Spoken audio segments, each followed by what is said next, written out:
Assalamualaikum warahmatullahi wabarakatuh.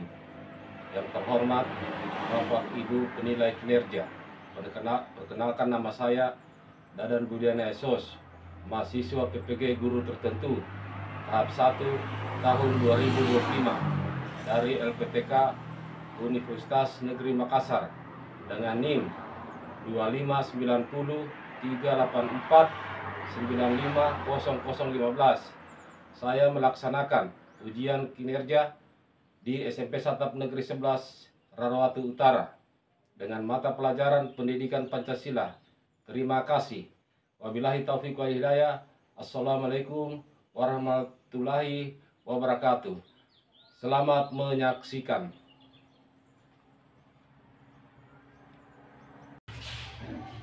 Assalamualaikum warahmatullahi wabarakatuh. Anak.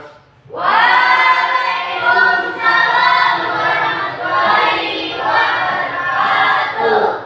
Bagaimana kabarnya hari ini? Baik, Pak. Alhamdulillah, semoga kita selalu dalam lindungan Tuhan Yang Maha Esa. Amin. Untuk sebelum melaksanakan pembelajaran ini, kita akan melakukan doa bersama. Salah satu nanti rekan kita mimpin. Coba Fani, silakan pimpin doa buat teman-teman. Teman-teman, sebelum kita belajar, marilah kita berdoa sesuai agama dan keyakinan kita masing-masing. Berdoa dimulai.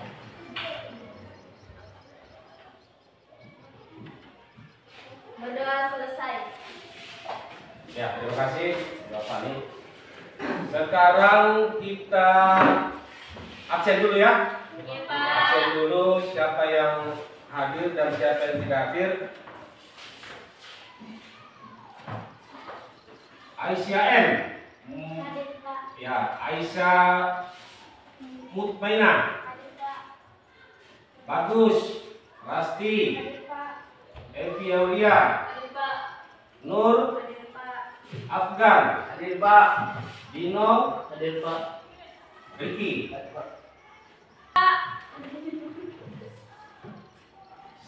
Sukina. Ega. Hadir, Pak. Magda. Kesia. Hadir. Ya, sekarang sebelum kita lanjut ke berikutnya, kita menyanyikan lagu nasional. Lagu nasional bangsa kita yang berjudul Garuda Pancasila. Ya, berdiri dulu, berdiri.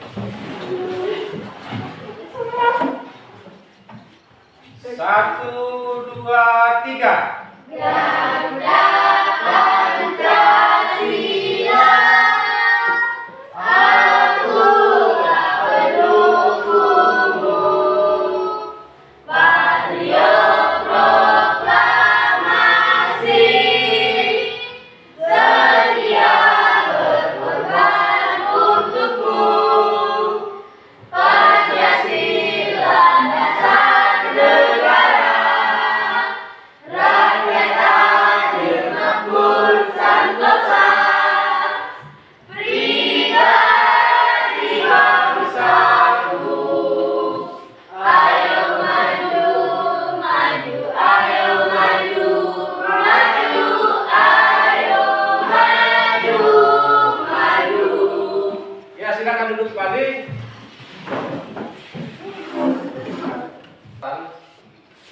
Kesepakatan kelas untuk agar dalam proses pembelajaran yang akan berlangsung sebentar, jangan ada yang keluar masuk, jangan ada yang ribut. Kemudian bagi siapa yang melanggar aturan akan ada sanksi ya.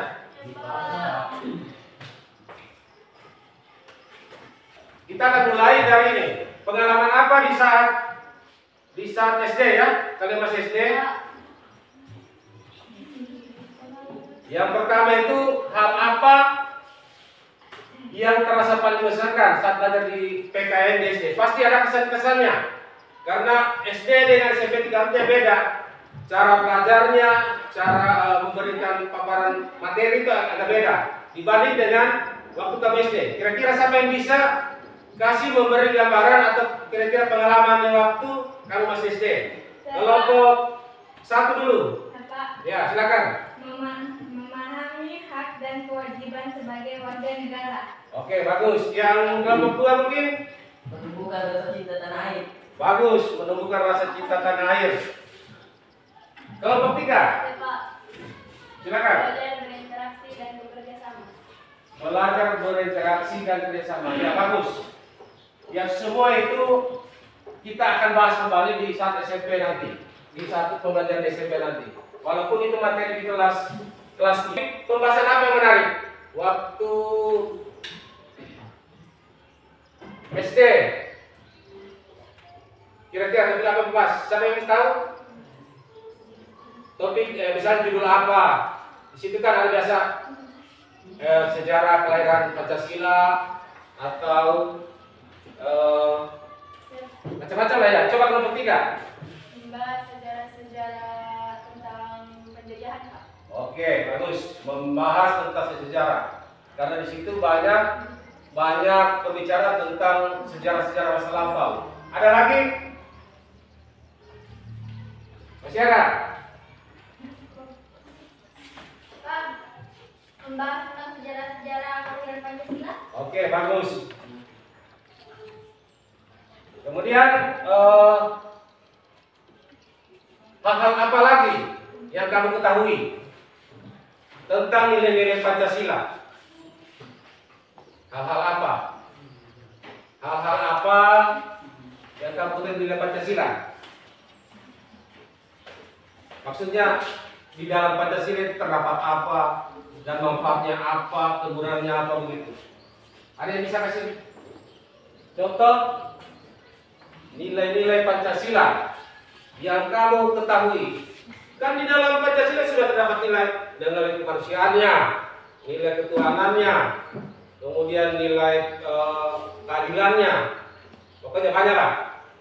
Kemudian nilai-nilai Pancasila dalam kehidupan sehari-hari, nilai-nilai kehidupan dalam sehari-hari. Apa yang biasa kamu temukan di jalan ke atau pulang? Ya, silakan. Berteman dengan orang yang membutuhkan pertolongan. Mantap, bagus. Ya, silakan. Saling menghargai walau berbeda dengan kita. Ya, betul. Itu semua salah satu contoh penerapan nilai-nilai dalam kehidupan sehari-hari. Sekarang kita masuk ke tujuan pembelajaran. Tujuan pembelajaran ya. Tujuan pembelajaran kita pada kesempatan ini yang pertama itu menampilkan sikap menghayati sejarah kelahiran Pancasila sebagai karunia Tuhan yang Maha Esa. Itu yang pertama. Yang kedua, menganalisis latar sejarah Pancasila sebagai. Kita akan masuk di kegiatan inti kita. Kita stripping dulu. Ya. Kita mulai. Tepuk 1. Tepuk 2. Tepuk 3. Tepuk 4. Tepuk 5. Tepuk fokus. Melihat, mendengar, mengingat, fokus. Lagi kurang semangat. Tepuk 1. Yes. Tepuk 2. Oke. Tepuk 3. Semangat. Tepuk 4. Konsentrasi.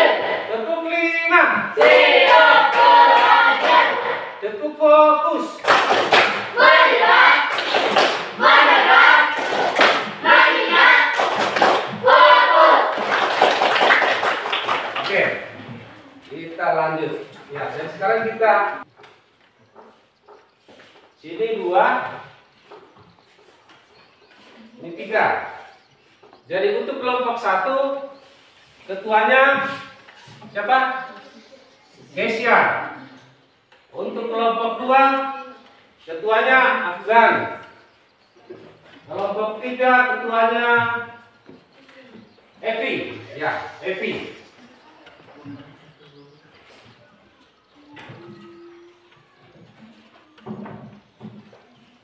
Yang bisa tahu apa ini? Hah? Gerabah.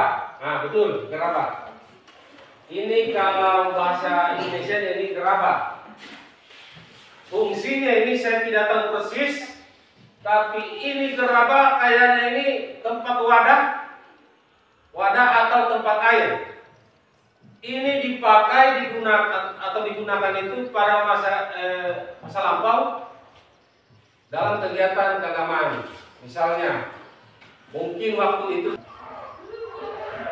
di situ ada gambar Candi Borobudur. Candi Borobudur. Nah, fungsi dan manfaat Candi Borobudur ini, fungsinya pada zaman ini kan, kalau candi ini tempat ibadah. Ya, Pak. Tempat ibadah. Kemudian ada kemanusiaan. Di sini kemudian ada persatuan. Kemudian di sini ada kerakyatan. Kemudian di sini keadilan sosial. Di sini sudah menyimpulkan sejarah Pancasila. Benar? Di situ pada masa prasejarah nilai-nilai tercermin dan berbagai aktivitas nenek moyang kita. Di situ sudah ada nampak melihat sejarah lahirnya Pancasila. Semua ini sudah ada di zaman dulu. Ya, kita bahas pertama apa itu ketuhanan. Nah, di situ nampak nilai-nilai Pancasila sudah ada sejak zaman praaksara. Praaksara maksudnya pada zaman dulu. Sebelum ada tulisan ini, masih pokoknya masih primitif. Mungkin dulu waktu menulisnya itu masih di batu. Kemudian proses untuk menyimpan apa yang kita tulis itu belum ada. Paling habis menulis hapus. Habis menulis hapus. Beda sekarang ada kertas. Jadi apa yang kita tulis minggu lalu itu masih bisa kita lihat. Karena ada kertas, jadi nampak. Kalau dulu tidak ada. Begitu apalagi kalau siapa? Pitra, sini kamu. Maju di depan aku mau baca. Teman-teman yang lain bergerak ya, semua tiap kelompok ada bagiannya. Supaya kita simak bersama. Pada masa kerajaan Nusantara. Pada masa kerajaan Nusantara, kemakmuran bangsa Indonesia semakin meningkat, terutama pada akhir abad ke-7. Di Sumatera muncul kerajaan Sriwijaya yang terkenal sebagai kerajaan maritim. Di Jawa sendiri Wangsa Sanjaya dan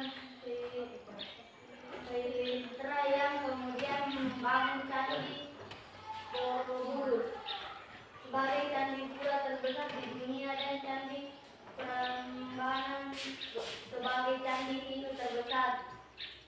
Candi-candi tersebut menjadi bukti pada posisi itu dalam jalan itu di sini saja di depannya ya bisa baca. Pokoknya mana yang nggak mudah. Ya. Masa penjajahan. Penjajahan melahirkan berbagai perlawanan di berbagai daerah.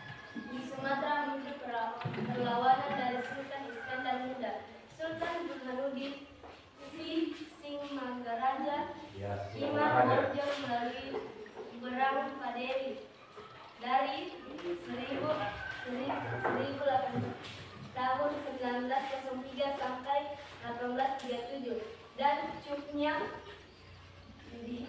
Hien dalam Perang Aceh dari 1873 sampai 1904. Di Jawa terjadi perang di Ponorogo, Ya. Pangeran Instasari di Kalimantan juga bangkit melawan penjajah. Selain itu, perang laut juga dilakukan secara besar-besaran oleh Sultan Badulla di perairan Maluku dan Papua, Hang Tuah di Selat Malaka, serta Sultan Hasanuddin di Laut Sulawesi dan Laut Jawa. Para pahlawan tersebut berjuang dengan nilai ketuhanan yang kuat, sekaligus menegakkan nilai perlawanan bangsa untuk mempertahankan nilai-nilai yang telah menjadi dasar Oke, bagus. Ya, terima kasih. Itulah tadi yang dibacakan teman Pani. Itu pada masa penjajahan. Jadi di situ di Aturan Aceh tahun 1873, kemudian sampai 1904 di Jawa. Ada juga terjadi perang di Penoloro.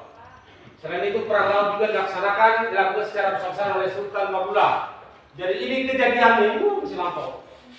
Jangan kita ini orang tua saja kita belum ada. Yang namanya sejarah itu berarti menceritakan tentang masa lampau yang terjadi. Kalau yang sekarang terjadi itu berarti bukan sejarah namanya, kenyataan atau fakta yang ada. Kalau bicara sejarah tidak semua kita tahu, hanya membayangkan bagaimana kira-kira waktu tahun berapa ini pernah saya lihat televisi itu sekarang yang mantan pejuang tapi sudah sangat tua, bungku-bungku sudah pokoknya namanya itu, pokoknya kita simak bersama ya. Masa kebangkitan nasional memasuki abad ke-20, cara melawan penjajah mulai berubah. Perlawanan tidak lagi dilakukan dengan mengangkat senjata, melainkan melalui gerakan politik dan perjuangan organisasi. Pada 20 Mei 1908 berdirilah Budi Utomo yang diprakarsai oleh Wahidin Sudirohusodo, menandai awal kebangkitan nasional. Puncak perjuangan generasi muda ditandai dengan Sumpah Pemuda pada tanggal 28 Oktober 1928. Para pemuda bersumpah untuk bertumpah darah satu, berbangsa satu dan berbahasa satu, yaitu Indonesia. Sejak saat itu, nama Indonesia semakin sering digunakan sebagai identitas bersama. Soekarno pun mendirikan Partai Nasional Indonesia atau PNI untuk memperjuangkan kemerdekaan. Meskipun akhirnya ia diasingkan ke Aceh. Pada tahun 1942, Jepang datang menggantikan Belanda sebagai penjajah. Rakyat Indonesia harus berjuang lebih keras untuk meraih kemerdekaan. Perjuangan di masa ini menjadi bukti nyata bahwa semangat menegakkan nilai kemanusiaan dan persatuan tetap hidup di tengah penjajahan. Hal ini membuktikan bahwa nilai-nilai Pancasila lahir dari semangat dan budaya bangsa Indonesia yang telah tumbuh sejak lama. Ya, terima kasih. Ya, sangat bagus ya. Cara membacanya juga tegas, tapi semua bagus. Ya, oke. Ini kita berbicara masa kebangkitan nasional. Kalau kebangkitan nasional sudah ada 3. Kelompok 2 ada lagi. Mengapa perlunya gotong royong? Bagus, pertanyaannya bagus. Kan di dalam pengalaman Pancasila itu ada disebut gotong royong. Ya, sangat penting gotong royong karena gotong royong itu adalah kerjasama. Kerjasama antara satu dan yang lebih. Ya. Ambil LKPD ya. LKPD untuk menguji bagaimana pengalaman kalian yang penjelasan tadi. Kamu bisa buka HP, bisa buka HP lihat di internet bagaimana prosesnya atau bagaimana.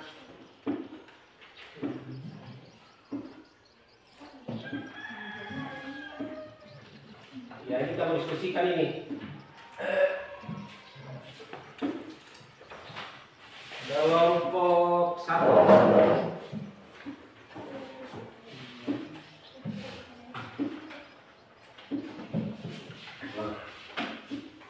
Ini.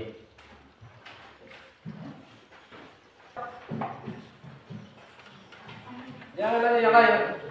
Ya, buka bukunya, buku ada di internet, ada, silakan. Buka.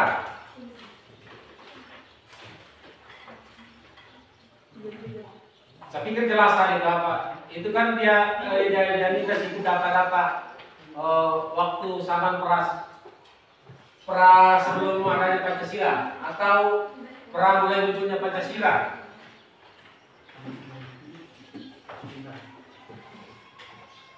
Yang kelompok 2 ya, aktif semua ya, aktif semua. Waktu itu terbatas ya, terbatas. Saya kasih waktu kurang lebih 20 menit lah. Nah, jadi jangan juga terlalu fokus. Yang penting informasi yang kamu dapat itu sesuai dengan apa yang kita butuhkan, kita harapkan.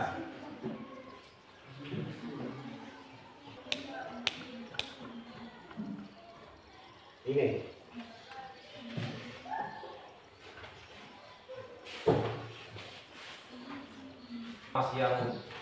yang artinya yang mantap begitu supaya kamu presentasikan sebentar lebih bagus lagi sesuai apa permintaannya harus itu yang kalian tuliskan.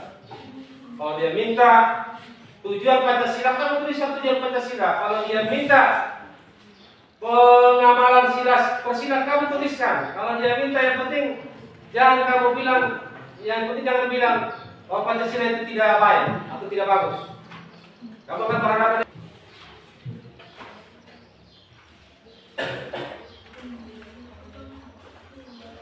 Ya, bagaimana? Jawabnya sudah siap? Sudah. Yang belum, yang tunggu teman yang belum tunggu teman yang lagi. Kelompok berapa yang sudah siap? Yang mau duluan? 1. Silakan. Sudah terlanjur duluan kelompok 2, silakan. Yang lain menyimak. Kalau misalnya ada pertanyaan yang dari hasil mereka yang ingin kalian tanyakan, presentasi mereka, nanti kamu catat. Assalamualaikum warahmatullahi wabarakatuh. Waalaikumsalam warahmatullahi wabarakatuh. Di sini saya akan mempresentasikan hasil diskusi kelompok saya tentang nilai-nilai Pancasila. Yang pertama, nilai ketuhanan. Adanya penemuan fosil yang dikubur pada zaman Paleolitikum menggambarkan adanya proses penguburan karena keyakinan kuno. Selain itu, ditemukan alat-alat baik dari batu maupun perunggu yang digunakan untuk aktivitas pemindaan terhadap roh leluhur dan roh yang mendiami objek di lingkungan sekitar. Inilah bukti adanya nilai ketuhanan pada zaman prasejarah. Yang kedua, nilai kemanusiaan.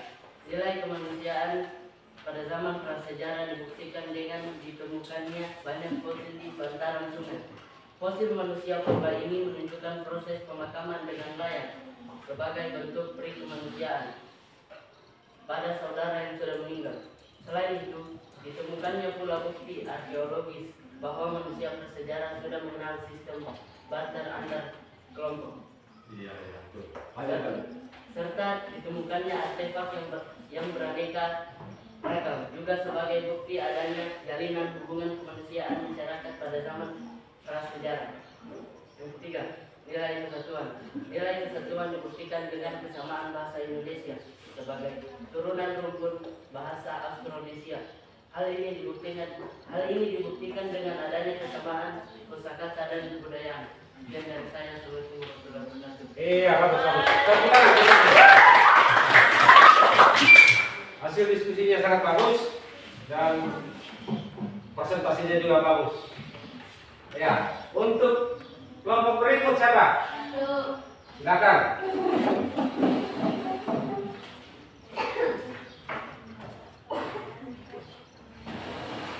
Assalamualaikum warahmatullahi wabarakatuh. Waalaikumsalam warahmatullahi wabarakatuh. Saya dari kelompok 1 akan mewakili hasil diskusi kelompok 1. Nilai-nilai Pancasila. 1. Ketuhanan yang Maha Esa atau religiulitas. Zaman kuno, kerajaan Hindu-Buddha, toleransi beragama, Candi Borobudur dan Candi Prambanan. Berdampingan kerajaan Sriwijaya dan Majapahit. Mengkomodasi berbagai kepercayaan. Konsep dewa-dewi. Kepercayaan pada kekuatan yang lebih tinggi dan adanya sistem kepercayaan yang teratur. Upacara keagamaan, praktik, ritual dan penyembahan yang menunjukkan pengakuan terhadap Tuhan. Masa Kesultanan Islam, penyebaran Islam damai melalui akulturasi budaya ya. Lanjut. budaya bukan pemaksaan. Sultan sebagai pemimpin agama menunjukkan nilai ketuhanan dalam kepemimpinan. 2. Kemanusiaan yang adil dan beradab. Prasasti dan kitab-kitab kuno. Prasasti Purnawarma mengatur irigasi untuk kesejahteraan rakyat.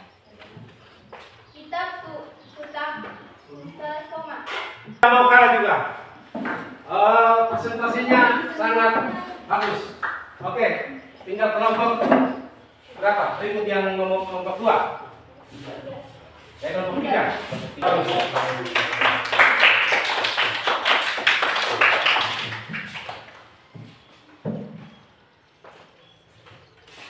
Ya, nanti sebentar kalau ada kekurangan nanti kalian bisa tambahkan hasil diskusi kalian itu sudah berjalan bagus dan seimbang dengan apa yang kita. Dari situ kalian sudah memberikan gambaran tentang pengamalan nilai-nilai, ada nilai ketuhanannya, ada nilai apa? Nilai kemanusiaannya macam-macam tadi. Nah, itu seharusnya kita akan tetap terapkan dalam kehidupan sehari-hari. Jangan hanya kalian tahu, tapi tidak diterapkan, dilaksanakan. Karena sesuatu yang kita tahu itu supaya bisa ditahu orang juga. Bahwa pelaksanaan pekerjaan orang, misalnya bangun rumah, kita pergi bantu pegang-pegang saja atau bantu itu sudah sedekah dalam bentuk pekerjaan. Ada orang lewat, orang tua panggil dari mana ya, kalau bisa kasih dia beras atau diterapkan apa? Sebelum kita lanjut, screening dulu supaya nggak lelah dengerin. Sambil gini. Ketuk 1. Yes. Ketuk 2. Oke. Ketuk 3. Semangat. Ketuk 4. Konsentrasi. Ketuk 5. Siap belajar. Ketuk fokus. Melihat. Mendengar. Mengingat. Fokus. Supaya keluar semangat. Kita ulang satu kali. Oke.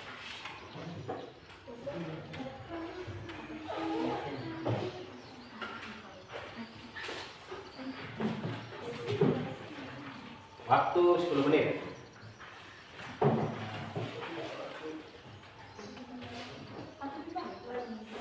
Satu nih.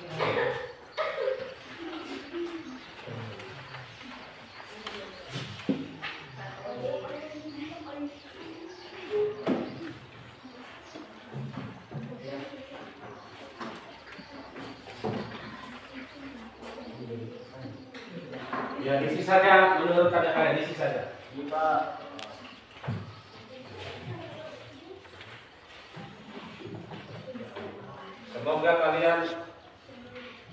Semoga kalian masih ingat apa yang tadi. Ya, waktunya itu 5 menit lah, sampai 7 menit. Supaya cepat isi yang perlu diisi.